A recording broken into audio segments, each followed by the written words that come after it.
La pista de atletismo se extendía frente a Carlos Mendoza como un camino hacia la libertad. A sus 14 años, correr era más que un deporte. Era su refugio, su manera de expresarse en un mundo que parecía empeñado en silenciarlo. Aquella mañana de febrero, el sol de Medellín calentaba la pista mientras Carlos ajustaba sus zapatillas gastadas, preparándose para las pruebas de admisión del prestigioso Club Atlético Nacional. Ese negrito va a participar. La voz burlona llegó desde un grupo de padres en las gradas. Carlos fingió no escuchar, pero las palabras se clavaron en su pecho como espinas. No era la primera vez que enfrentaba comentarios así, pero nunca dejaban de doler. Dicen que vive en ese barrio marginal. ¿Cómo se llama? Seguro no tiene ni para las zapatillas adecuadas, comentó otro, sin molestarse en bajar la voz.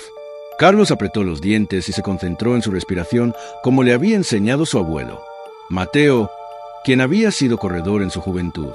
Tu velocidad viene de tus piernas, pero tu fuerza viene del corazón, solía decirle. Hoy necesitaría ambas. Cuando llegó su turno en la pista, Carlos se posicionó en la línea de salida. El entrenador Ramírez lo miró con escepticismo, escaneando sus zapatillas desgastadas y su camiseta. Demasiado grande, una donación del programa comunitario de su barrio. En sus marcas, listos, fuera. Carlos salió disparado como una flecha. Sus pies apenas tocaban el suelo mientras sus brazos bombeaban con precisión. Por un momento, olvidó las miradas, los comentarios, la pobreza que marcaba su vida diaria. Solo existía la pista y el viento contra su rostro. Cruzó la línea de meta con una ventaja considerable sobre los demás aspirantes. Su tiempo fue el mejor de la jornada. Jadeando, buscó la aprobación en el rostro del entrenador, pero Ramírez ya estaba hablando con el director del club, quien negaba con la cabeza. Lo siento, chico, dijo Ramírez después, evitando su mirada. Tienes talento, pero el club busca cierto perfil. Además, necesitarías equipamiento que claramente no puedes costear. Pero corrí más rápido que todos, protestó Carlos, con la voz quebrada por la decepción y la ira. Este no es solo un club deportivo, es una institución con imagen, respondió el director, que se había acercado. Tal vez deberías probar en alguno de los programas municipales. Carlos regresó a casa con el corazón destrozado. Su madre, Elena, limpiadora en varias casas del Barrio Alto, lo esperaba con una sonrisa esperanzada que se desvaneció al ver su expresión. No me aceptaron, mamá. ¿Por qué? ¿No corriste bien? Fui el más rápido, murmuró Carlos, dejándose caer en una silla. Pero dijeron que no tengo el perfil, punto.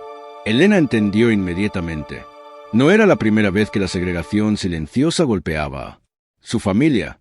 Su marido, el padre de Carlos, había muerto 5 años atrás, víctima de la violencia que asolaba los barrios marginales. Desde entonces, ella había luchado sola para criar a Carlos y a sus 2 hermanas menores. Escúchame bien, hijo, dijo Elena, tomando sus manos. En esta vida nos van a cerrar muchas puertas, pero mientras tengas piernas para correr y corazón para soñar, ninguna puerta quedará cerrada para siempre. Esa noche, Carlos lloró en silencio, pero al amanecer se levantó con una nueva determinación. Si no lo querían en los clubes de élite, encontraría otro camino. Durante los siguientes meses, Carlos continuó entrenando por su cuenta. Corría antes del amanecer por las empinadas calles de su barrio, utilizaba piedras como pesas y veía tutoriales de técnicas de carrera en el celular prestado de un vecino. Su abuelo Mateo, aunque ya mayor y con la salud deteriorada, se convirtió en su entrenador improvisado.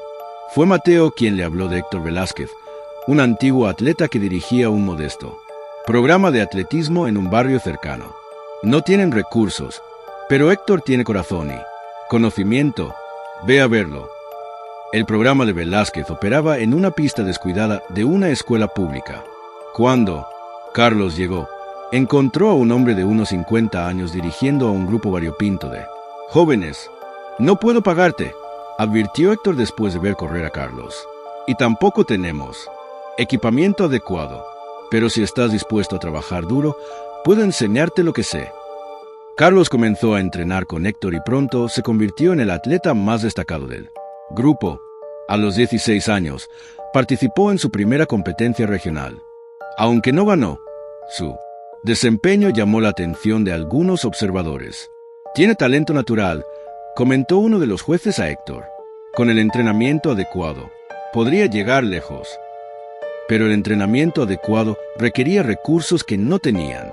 Las zapatillas de Carlos seguían siendo donaciones o compras de segunda mano. Su dieta no era la óptima para un atleta en desarrollo, y la pista donde entrenaban estaba llena de baches y desniveles. La oportunidad llegó de manera inesperada cuando un periodista local escribió un artículo sobre el programa de Héctor, destacando la historia de Carlos. El artículo captó la atención de Federico Montero, un exatleta olímpico que había abierto una fundación para apoyar a deportistas de barrios desfavorecidos. «No buscamos caridad», advirtió Héctor cuando Montero se presentó en la pista. «Estos chicos tienen dignidad». «No ofrezco caridad», respondió Montero. «Ofrezco oportunidades a quien las merece». La fundación de Montero proporcionó a Carlos equipamiento adecuado, acceso a instalaciones de entrenamiento modernas y, lo más importante, entrenamiento profesional. Sin embargo, el camino seguía siendo cuesta arriba. En su primera competencia nacional, a los 17 años, Carlos enfrentó nuevamente el prejuicio. Algunos competidores se negaban a estrechar su mano. Escuchó comentarios sobre cómo la fundación de Montero estaba desperdiciando recursos en él. Un entrenador rival incluso sugirió, sin pruebas, que Carlos podría estar usando sustancias prohibidas para mejorar su rendimiento. La presión casi lo quebró. La noche antes de la final de los 400 metros planos, llamó a su madre. «Quizás debería rendirme, mamá. No pertenezco a este mundo». Carlos Mendoza. La voz de Elena era firme a pesar de la mala conexión telefónica. «Tú perteneces a cualquier lugar donde tus pies te lleven. Mañana, cuando estés en esa línea de salida, no corras por los que dudan. Corre por ti, por mí, por tu abuelo, por nuestro barrio». Al día siguiente, Carlos ganó su primera medalla nacional, estableciendo un nuevo récord juvenil. En los 400 metros planos, la imagen del cruzando la línea de meta, con lágrimas en los ojos y los brazos extendidos, apareció en varios medios nacionales. Pero el verdadero desafío llegó cuando, a los 19 años, fue seleccionado para el equipo nacional. Algunos de sus nuevos compañeros de equipo, provenientes de entornos privilegiados, lo trataban con distancia o condescendencia. Un compañero incluso pidió públicamente no compartir habitación con él durante un viaje internacional. «No es nada personal», dijo el atleta cuando fue cuestionado. «Simplemente venimos de mundos diferentes». Carlos enfrentó cada desprecio con dignidad y con un desempeño impecable en la pista. Su técnica había mejorado enormemente bajo la tutela de los entrenadores profesionales, y su determinación nunca flaqueaba. Poco a poco, fue ganándose el respeto de la mayoría de sus compañeros, no con palabras, sino con acciones. En el Campeonato Panamericano de Atletismo, Carlos se clasificó para la final de los 400 metros, contra pronósticos adversos. La noche antes de la carrera, recibió una llamada devastadora. Su abuelo Mateo había fallecido. «Vuelve a casa, hijo», dijo su madre entre lágrimas. Mateo hubiera entendido. Carlos pasó la noche en vela, desgarrado entre deber hacia su familia y su compromiso deportivo. Al amanecer, tomó su decisión. Correría la final y dedicaría su carrera a la memoria de su abuelo. Con el corazón pesado pero decidido, Carlos se alineó en la pista para la final.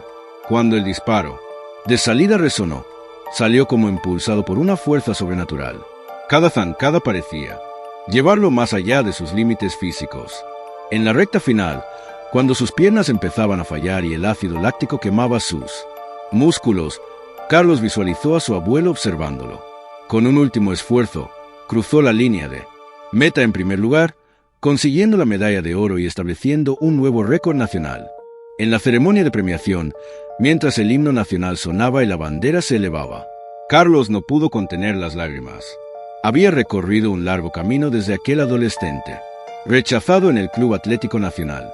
Los años siguientes trajeron más éxitos, medallas en mundiales, contratos con patrocinadores y, finalmente, la clasificación para los Juegos Olímpicos.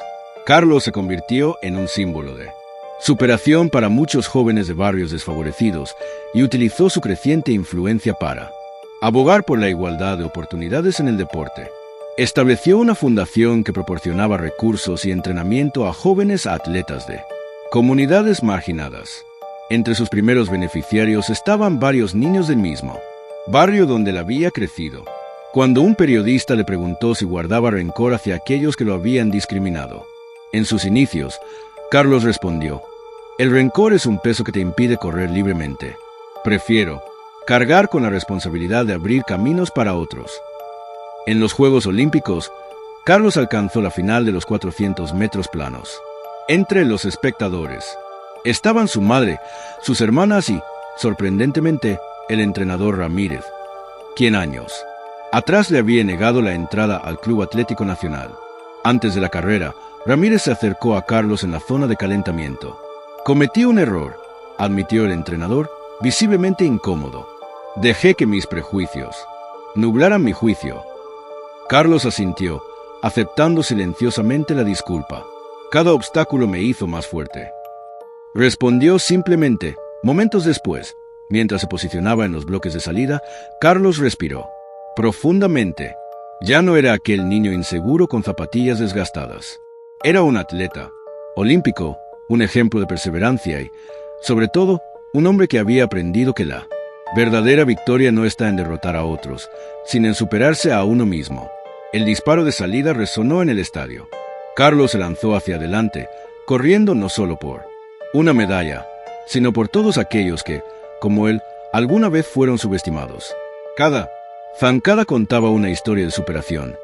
Cada respiración, un acto de resistencia contra la adversidad. Cruzó la línea de meta en segundo lugar, consiguiendo una histórica medalla de plata olímpica.